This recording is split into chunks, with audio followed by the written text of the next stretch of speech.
ದಣಿದಾಗ ಒಂದು ಬೊಗಸೆ ನೀರು, ಹಸಿದಾಗ ಒಂದು ತುತ್ತು ಅನ್ನ. ಇದಕ್ಕೆ ಸರಿಸಮವಾಗಿರುವ ಸಂಪತ್ತು ಜಗತ್ತಿನಲ್ಲಿ ಸೃಷ್ಟಿಯಾಗಿಲ್ಲ. ಈ ಕತೆ ಕೇಳಿ ಜೀವನದ ಮೌಲ್ಯ ತಿಳಿಯಿರಿ. ಅದೊಂದು ದೊಡ್ಡ ಸಾಮ್ರಾಜ್ಯ. ಅವನು ದೊಡ್ಡ ಸಾಮ್ರಾಟ. ಕಣ್ಣಿಟ್ಟ ರಾಜ್ಯಗಳನ್ನೆಲ್ಲ ಗೆದ್ದು ದೋಚಿ ಅಪಾರ ಸಂಪತ್ತು ಕಲೆ ಹಾಕಿದ.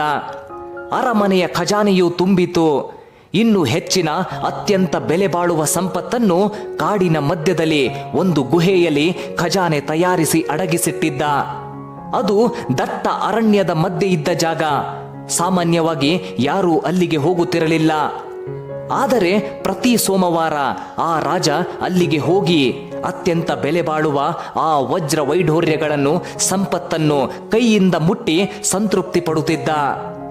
ರಾಜನಿಗಿಂತ ಸ್ವಲ್ಪ ಸಮಯದ ಮುಂಚೆ ಆ ಮಂತ್ರಿ ಅಲ್ಲಿಗೆ ಬಂದು ಎಲ್ಲ ಸರಿಯಾಗಿದೆಯೇ ಎಂದು ತಪಾಸಣೆ ಮಾಡ್ತಿದ್ದ. ಈ ಇಬ್ಬರಿಗೆ ಮಾತ್ರ ಆ ಜಾಗ ತಿಳಿದಿತ್ತು. ಆ ಖಜಾನೆಗೆ ಇದ್ದ 2 ಬೀಗದ ಕೈಗಳಲ್ಲಿ ಒಂದು ರಾಜನ ಬಳಿ, ಇನ್ನೊಂದು ಮಂತ್ರಿಯ ಬಳಿ ಇತ್ತು. ಒಂದು ಸೋಮವಾರ ಕಾರಣಾಂತರಗಳಿಂದ ರಾಜ ಅಲ್ಲಿಗೆ ಹೋಗಲು ಆಗಲಿಲ್ಲ. ಆದ್ದರಿಂದ ಮಂಗಳವಾರ ಆ ಗುಹೆ ಬಳಿ ಹೋಗ್ತಾನೆ.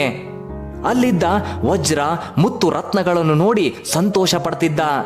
ನನಗೆ ಯಾರು ಸಮರಿಲ್ಲ ಎಂಬ ಆತ್ಮವಿಶ್ವಾಸದೊಂದಿಗೆ ಅಲ್ಲೇ ಸ್ವಲ್ಪ ಸಮಯ ಕಳೆದ. ಅದೇ ಸಮಯಕ್ಕೆ ಆ ಮಂತ್ರಿ ಆ ಮಾರ್ಗವಾಗಿ ಎಲ್ಲಿಗೋ ಹೋಗುತ್ತಿದ್ದ. ಹಾಗೆ ಆ ಗುಹೆ ಕಡೆ ನೋಡ್ತಾನೆ. ಖಜಾನೆಯ ಬಾಗಿಲು ತೆರೆದಿತ್ತು. ಯೋಚಿಸಿದ, ಇವತ್ತು ಸೋಮವಾರ ಅಲ್ಲ, ರಾಜ ಖಜಾನೆ ನೋಡೋ ದಿನಾನೂ ಅಲ್ಲ, ಮತ್ತೆ ಯಾಕೆ ಈ ಬಾಗಿಲು ತೆರೆದಿದೆ? ನಾನೇ ಮರೆತಿರ್ಬೇಕು ಅಂತ ತನ್ನ ಬಳಿ ಇದ್ದ ಇನ್ನೊಂದು ಕೀಲಿ ಕೈಯಿಂದ ಬಾಗಿಲು ಮುಚ್ಚಿ ಅವಸರವಾಗಿ ಹೊರಟು ಹೋದ. ಎಲ್ಲ ಖಜಾನೆ ನೋಡಿ ಸಂತೃಪ್ತಿ ಆದ ಮೇಲೆ ರಾಜ ಹೊರಗೆ ಬರಲು ಬಾಗಿಲು ಬಳಿ ಬಂದು ನೋಡಿದರೆ ಖಜಾನೆಯ ಬಾಗಿಲು ಮುಚ್ಚಿದೆ. ರಾಜನಿಗೆ ಸ್ವಲ್ಪ ಗಾಬರಿಯಾಗುತ್ತೆ. ಯಾರಾದರೂ ಇದೀರಾ ಅಂತ ಜೋರಾಗಿ ಚೀರುತ್ತಾನೆ. ಬಾಗಿಲು ಬಡಿಯುತ್ತಾನೆ. ಆದರೆ ಆ ದಟ್ಟ ಅರಣ್ಯದಲ್ಲಿ ಯಾರಿಗೆ ಕೇಳಬೇಕು?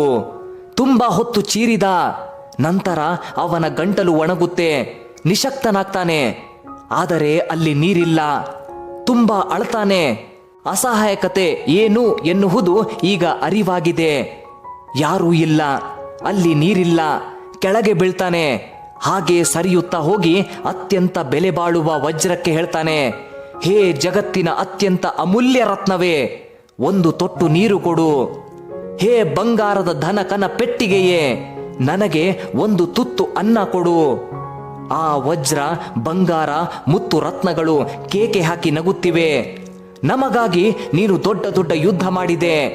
ನೋಡು, ನಿನಗೆ ಒಂದು ತೊಟ್ಟು ನೀರು ಕೊಡಲು ನಮ್ಮಿಂದ ಆಗಲಿಲ್ಲ.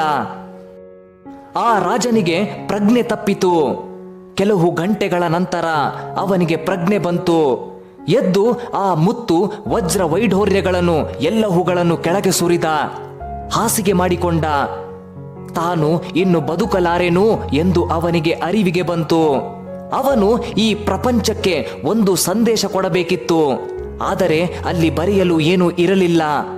ತನ್ನ ಬೆರಳನ್ನು ಕಲ್ಲಿನಿಂದ ಜಜ್ಜಿ ರಕ್ತದಿಂದ ಗೋಡೆಯ ಮೇಲೆ ಏನೋ ಬರೆದ. ವಜ್ರದ ಹಾಸಿಗೆಯ ಮೇಲೆ ಶಾಶ್ವತವಾಗಿ ಮಲಗಿದ. ಇತ್ತ ಮಂತ್ರಿ ಎಲ್ಲ ಕಡೆ ರಾಜನಿಗಾಗಿ ಹುಡುಕಾಟ ನಡೆಸುತ್ತಿದ್ದ. ಈ ರಾಣಿಯ ಬಳಿ ಇರಬಹುದು, ಆ ರಾಣಿಯ ಬಳಿ ಇರಬಹುದು, ಹೀಗೆ ಅಲ್ಲಿ ಇಲ್ಲಿ ಎಲ್ಲ ಕಡೆ ಹುಡುಕಿದ. ರಾಜ ಸಿಗಲಿಲ್ಲ.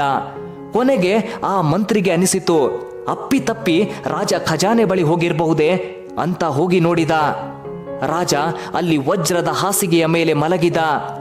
ಅವನ ದೇಹವನ್ನು ಕ್ರಿಮಿ ಕೀಟಗಳು ತಿನ್ನುತ್ತಿದ್ದವು. ಆ ಖಜಾನೆ ಕೊಳೆತು ನಾರುತ್ತಿತ್ತು. ಗೋಡೆಯ ಮೇಲೆ ಒಂದು ಸಾಲು ಬರೆದಿತ್ತು, ಈ ಎಲ್ಲ ಸಿರಿ ಸಂಪತ್ತು ಕೊನೆ ಘಳಿಗೆಯಲ್ಲಿ ಒಂದು ಹನಿ ನೀರು, ಒಂದು ತುತ್ತು ಅನ್ನ ಕೊಡಲಿಲ್ಲ. ಇದು ಸತ್ಯ. ಅದನ್ನು ಓದಿದ ತಕ್ಷಣ ಮಂತ್ರಿಗೆ ಒಂದು ಯುದ್ಧದಲ್ಲಿ ಒಬ್ಬ ಸೈನಿಕನ ತಾಯಿ ನಿನ್ನ ಹೆಣ ಕ್ರಿಮಿ ಕೀಟ ತಿನ್ನುತ್ತದೆ ಎಂದು ರಾಜನಿಗೆ ಶಪಿಸಿದ್ದು ನೆನಪಿಗೆ ಬಂತು. ಪ್ರೀತಿಯ ಬಂಧುಗಳೇ, ನಮ್ಮ ಯಾವ ಸಂಪತ್ತು ನಮ್ಮ ಕಷ್ಟದಲ್ಲಿ ಆಗಲ್ಲ. ಆಗುವುದೇನಿದ್ದರೂ ನಮ್ಮವರು, ನಮ್ಮ ಪ್ರೀತಿ ಪಾತ್ರರು, ಜನರ ಹಾರೈಕೆಗಳು ಮಾತ್ರ. ಕೊನೆಯ ಕ್ಷಣ ನಮ್ಮ ಕರ್ಮವನ್ನು ಹೊರತುಪಡಿಸಿ ಬೇರೇನೂ ಬಾರದು. ನಮ್ಮದು ಎನ್ನುವುದೇನಾದರೂ ಇದ್ದರೆ ಅದು ನಮ್ಮ ದೇಹ ಮಾತ್ರ. ಈಶ್ವರನ ಈ ಪವಿತ್ರ ಕೊಡುಗೆಯನ್ನು ಒಳ್ಳೆಯದಕ್ಕಾಗಿ ಸವಿಸೋಣ. ಬಂಧುಗಳೇ, ಸ್ವಾರ್ಥ ಬಿಟ್ಟು ಬದುಕಿ, ನಮ್ಮವರಿಗಾಗಿ ಬದುಕಿ, ನಮ್ಮ ಭಾಷೆಗಾಗಿ ಬದುಕಿ, ನಮ್ಮ ಸಂಸ್ಕೃತಿಗಾಗಿ ಬದುಕಿ, ನಮ್ಮ ಪರಂಪರೆಗಾಗಿ ಬದುಕಿ, ನಮ್ಮ ಪ್ರಕೃತಿಗಾಗಿ ಬದುಕಿ, ಬದುಕಿಗಾಗಿ ಬದುಕಿ. ಕಥೆಯ ಮಾತು ನಿಮಗೆ ತಲುಪಿದೆ.